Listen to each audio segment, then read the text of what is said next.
Le rôle que peut jouer l'Afrique, c'est de continuer justement à aider à contribuer à la demande mondiale. Comme vous voyez, la demande mondiale est en récession actuellement en raison de la crise en Europe et dans d'autres parties du monde.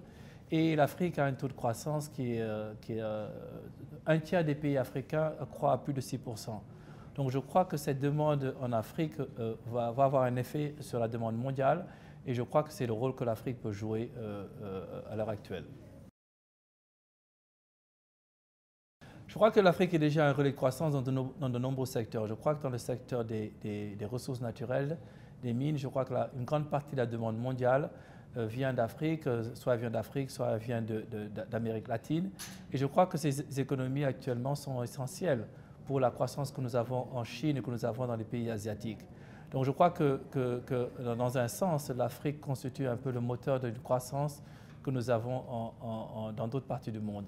Sans l'Afrique, ces pays auraient certainement eu des taux de production qui seraient beaucoup plus élevés et qui affecteraient bien sûr l'évolution de l'économie mondiale dans son ensemble. Je crois que tout le secteur manufacturier en Chine s'appuie beaucoup sur les ressources en Afrique. Je crois également que nous avons tout ce qui est le secteur des services qui également bénéficie de ce qui se passe en Afrique. Comme vous le savez, la télécommunication a été un secteur qui s'est développé très rapidement en Afrique. Je crois que nous avons presque plus de cellulaires maintenant que de lignes fixes. Donc ce sont des secteurs où on voit de plus en plus une demande en Afrique qui s'accélère. Et tout cela, c'est bien sûr dans des conditions où il y a une plus grande intégration avec l'économie mondiale. Troisièmement, l'Afrique est une région où bien sûr les investissements ont des rendements de plus en plus élevés. Et je crois que cela, avec un niveau d'incertitude qui se réduit, permet de créer des conditions pour bien sûr des investissements accrus en Afrique.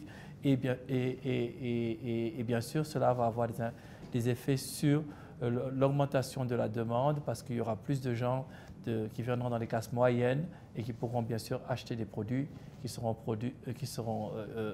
viendront d'économies soit européennes, soit asiatiques, soit même d'Afrique. J'espère. Nous travaillons tous à cela, le secteur public, les institutions internationales, le secteur privé. Je crois que le potentiel est là. Je crois qu'il faut continuer à investir dans des secteurs clés tels que l'éducation, la formation, la santé, les infrastructures. Et en premier lieu, dans les infrastructures, tout ce qui est énergie. Je crois que l'énergie constitue à l'heure actuelle un important obstacle au développement du secteur privé en Afrique. Je crois qu'également avec les évolutions politiques que nous voyons où il y aura un peu moins de conflits, cela aidera à réduire un peu l'incertitude que certains investisseurs voient en Afrique. Et je crois que tous ces éléments, s'ils sont mis en place dans les prochaines années, créeront les conditions pour que l'Afrique devienne bien sûr le Brésil de demain et l'Inde d'aujourd'hui. Je crois que c'est essentiel parce que le secteur privé est le moteur de la croissance en Afrique. Je crois que le rôle du secteur privé, c'est de créer, c'est de créer les conditions juridiques, les conditions d'investir dans certains secteurs. Le secteur privé, naturellement, n'investit pas. Et de faciliter le travail du secteur privé. Donc, je crois qu'il est essentiel d'être à l'écoute du secteur privé, de voir exactement quelles sont leurs préoccupations, de voir comment faciliter leur rôle dans le processus de croissance économique et des forats comme celui-ci sont importants parce qu'ils permettent d'avoir ce dialogue public-privé.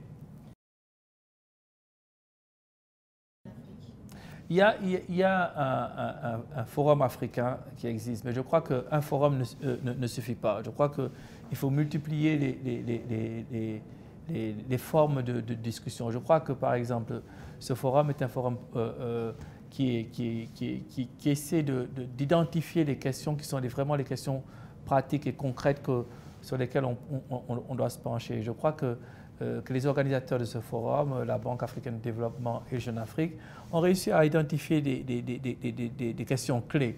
Et je crois que un networking des entreprises autour des solutions qui sont proposées dans ces débats est une opportunité importante pour faire avancer un peu le rôle du secteur privé en Afrique. Donc je crois que une forme de communication n'est pas suffisante, il faut multiplier les formes de communication et cela contribue à cela.